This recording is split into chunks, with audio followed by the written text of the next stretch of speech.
Anybody who thinks there's no luck in life is completely gonzo. Yeah. The random set of events that some luck, some engineered, put us here today to record this intro and get ready to tell the world that, hey, we're going to do this. That's right.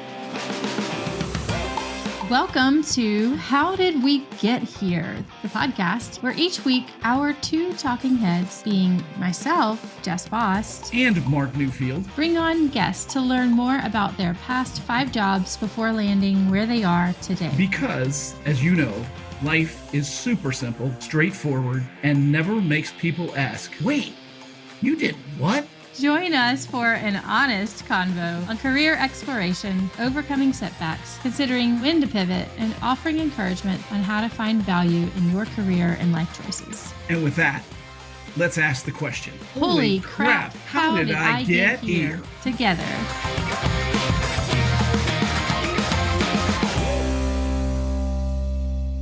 So I can start that because I think it was my fault that we got here, right? I think it might. If you want to start the blame game, yeah. Yeah, well, I like taking blame. It's my operating model. I never place blame, really and truly. How did we get started with this? It was a fun thing, actually, right? There was a Twitter thread that was, tell us 5 things you did. I think it was something like this. You probably remember better than me, Jess. It was, tell us 5 things you did before you became what you are today. Yeah. Or something like that, right? It was like five past jobs and then tag 5 people. So it kind of, it created was. Wildfire pretty quickly because so many people were getting tagged and involved. Yes. And I think I read C. Wright's response to that where he was a singing waiter. And I was like, I responded to it. And I know it got some feedback because, I was an auto mechanic and I drove an auto parts truck and, flunked out of college 3 times. And people were like, what? You're a successful financial advisor today. Notting went broke flipping houses. And I think I DM'd you and said, hey, we should do this. We should do a podcast. And you thought I was saying, Mark wants to come on Jess's podcast and do this. I was like, no. We should do a podcast. Yeah, because I for a while had a series called The Breakthrough Factor. And the premise of that series was, what does it take to break through life plateaus or career plateaus or tough moments in life? And so some of these things that were coming out of those conversations related back to that very topic of how do we move forward out of failure and past and through some difficult times in life. And so I thought when you sent that to me, you were talking about, this has really stirred up some ideas that I have about my breakthroughs, and let's go on and record a session. And I was like, sure, let's do it, Mark. So we scheduled some Calendly and jumped on the phone. And I'm like, okay, so you want to record a podcast? And you're like, yeah, I want to do a podcast. What are we going to call it? Total left ball. I love it. It was perfect. It's funny how you think you're talking about the same thing and you're not. Right. You, I think, probably know me fairly well. I'm a lot of things, but I'm not a self-promoter. I would never suggest to anyone that I be on their podcast. I mean, I've done a couple, but because I was asked. Okay, but you're good at it. So, and I don't know, in the podcast world, people say that all the time. We should do a podcast together. You have a podcast. So I didn't think anything badly about it. I just didn't think anything differently about it. I didn't think about this being, maybe a whole new endeavor. So that kind of propelled the idea of, what if we did do this podcast? And what if we did interview these people? And what if we did put their stories out into the world and let people see that it's not just a straight line journey into financial services or into a wonderful career, even if you're not in financial services. There's a lot of ups and downs and jagged points and drop offs, and you feel like you fell off a cliff. And then all of a sudden you find yourself in a brand new, wonderful place. And so it's been really fun and cool already just to hear from really wonderful, what I've believed to be successful people. I think objectively they are wonderful. I believe they are successful, and it's been really neat to hear their stories and to hear just the path that got them to where they are. And I'm looking forward to sharing that so that others can be inspired. Yeah, well, the interesting thing about the people who responded to that tweet and got in that chain is, a number of them. I know some of them directly, some tangentially, but in every case, everybody we've talked to, and I think everybody who we have on the list to talk to, is just first and foremost a decent human being. Yeah. And as it so happens, I'll just take Christine for an example, who's been at Morningstar her entire career and is like, there's nothing interesting about what my career looks like. Oh no, you are so wrong. Sorry, Christine, you're wrong. That's just the way it's worked out. And maybe it's just because decent human beings attract. I mean, the only thing I will promote about myself is I think I'm a decent human being. I think you're a decent human being. Thank you. And I've found, at least on Twitter, that they attract decent human beings. Mm-hmm. Mm-hmm. We have a couple of what I would call very good friends. You're one of them. Portnoy, Brian Portnoy, Ryan Kruger, Courtney Randstrom, who I would consider, to be real friends, made through Twitter. Mm-hmm. They're by far the best friends I've had in my lifetime. That's amazing. Bizarrely done remotely, not the way that people make friends, but that's right. That's so funny. Adjacent story to that is, we're going to go completely off topic for a second, but my 16-year-old has a boyfriend that lives in Utah.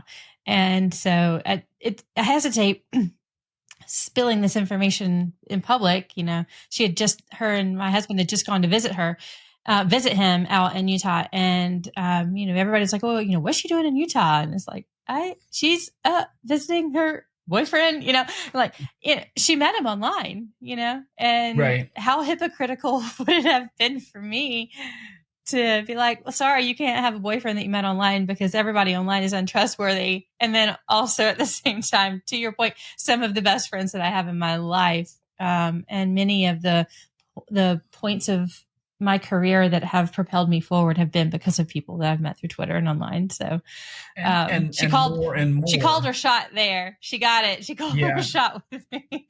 And more, right? We meet clients who that's how they met. It was online. Mm-hmm. And it's probably just because it's too young and there's not enough data points. Just me being, relatively quant oriented. We don't have any clients divorcing or divorced who met online. Yeah. That's pretty crazy. Now, it would be interesting to see over time if the divorce rate in the online, this is way off topic, in the online world is lower than in the old fashioned, you go to a high school football game or dumbstruck by somebody sitting across the stadium, you date for 8 years and get married, and then in the 10th year, you divorce. It's an interesting dynamic. And I'm thankful. Like, at the end of the day, I'm just grateful. And grateful. I think also Twitter is one social media platform that I think we've all found each other on. LinkedIn's a little harder. It seems to have those deep connections with folks on, because it's meant to be a work platform. And then, Instagram is very much a photo, kind of a public photo album, if you will, is what it seems to be, photo and video album. And then Facebook. My son likes to call certain people out there, they represent their Instagram life. Yes. Yeah. It's not their real life at all. Yeah. So Twitter's been really meaningful show the public in that way, because it kind of it's not really meant to be a photo sharing. It's not really meant to be put yourself out there in a way that you aren't already. I think the difficult side of Twitter gets to be with the anonymous folks and maybe the ads that are just annoying. But 100%.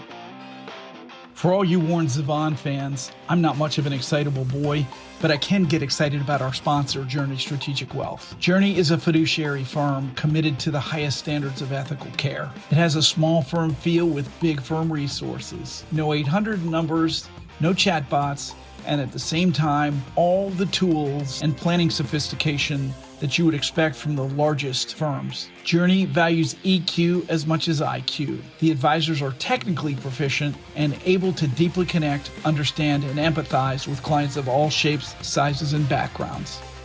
And if you listen to our show at all, you know that we believe the human factors are what matter. Thanks again to Journey for agreeing to sponsor this show.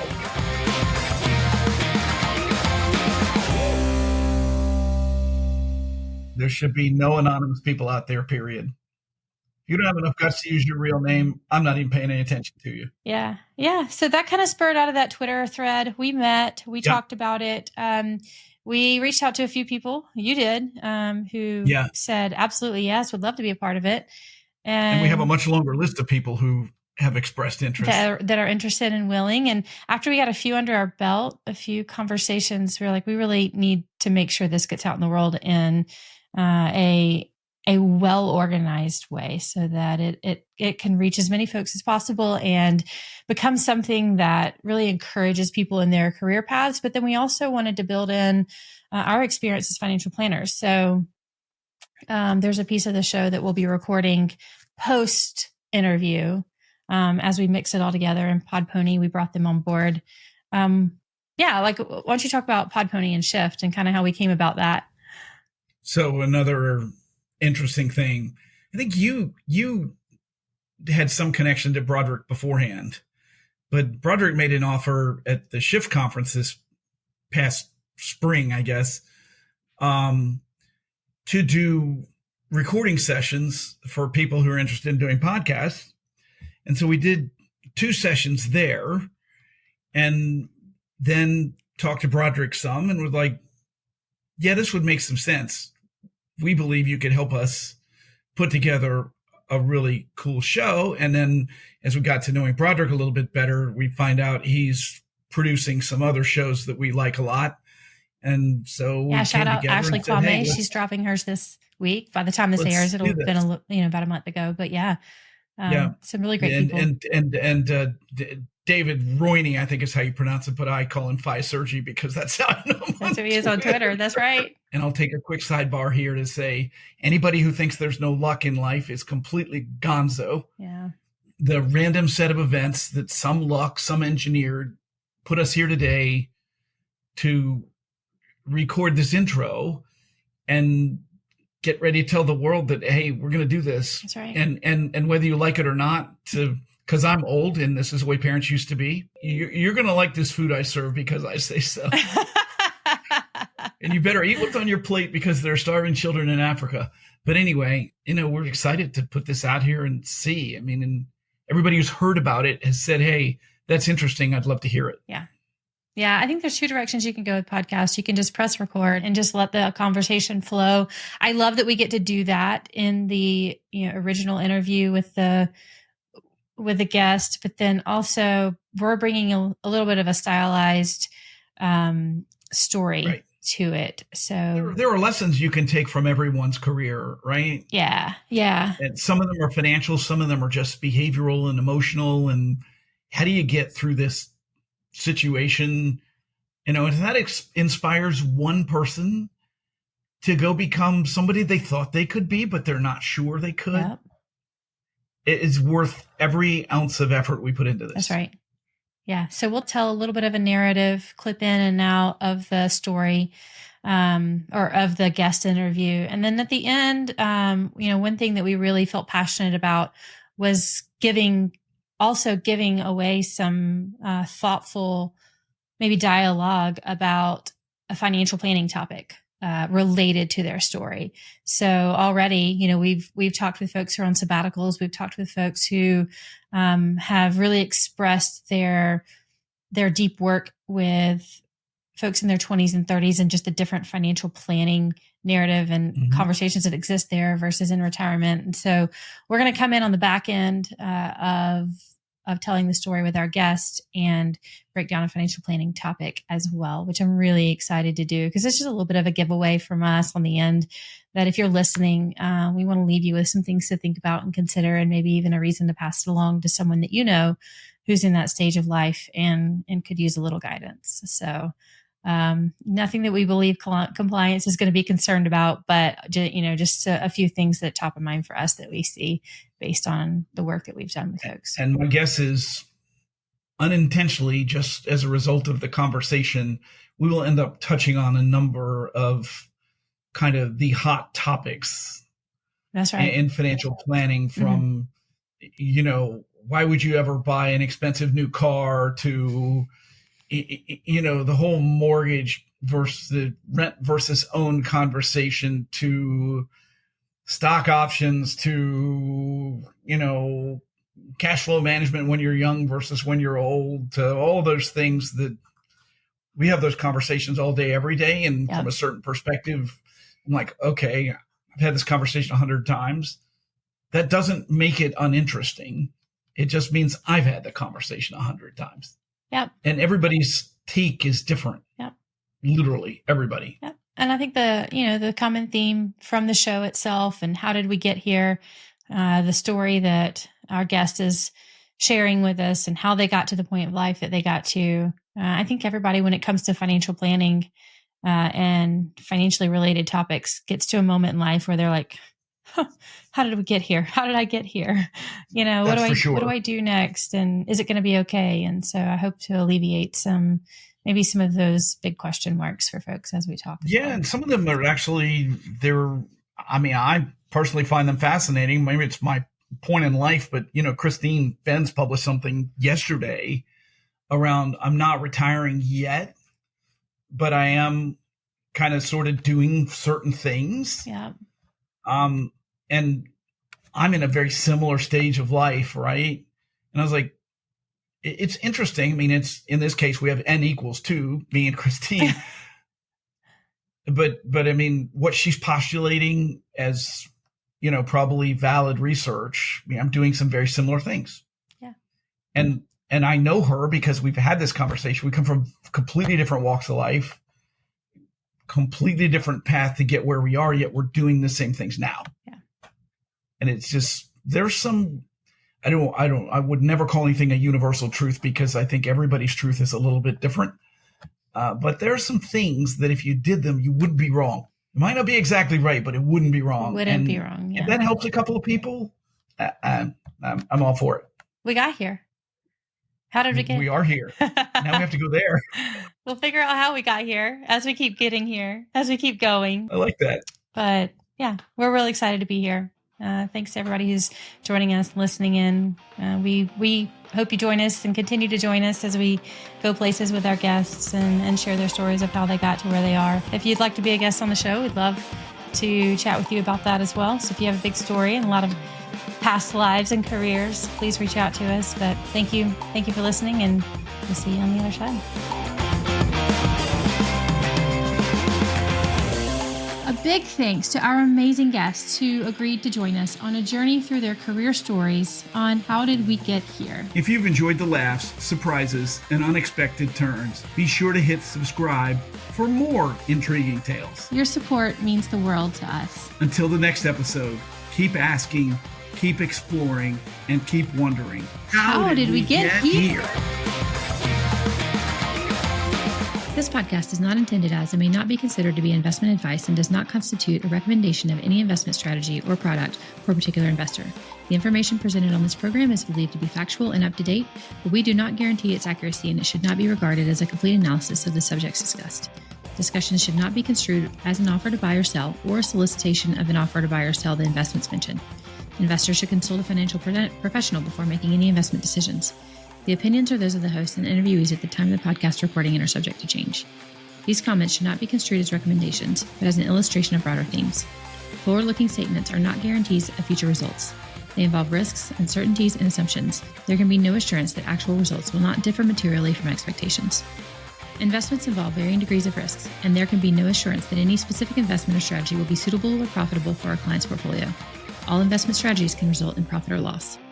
Jess Bost is an investment advisor representative of Wealth Tech Partners, LLC, DBA, Lake Avenue Financial, which is a registered investment advisor and only conducts business in jurisdictions where it is properly registered or is excluded or exempted from registration requirements. Mark Newfield is an investment advisor representative of Journey Strategic Wealth, which is a registered investment advisor and only conducts business in jurisdictions where it is properly registered or is excluded or exempted from registration requirements. Registration as an investment advisor is not an endorsement of the firm by securities regulators and does not mean the advisor has achieved a specific level of skill or ability. The firm is not engaged in the practice of law or accounting. You should always consult an attorney or tax professional regarding your specific legal or tax situation.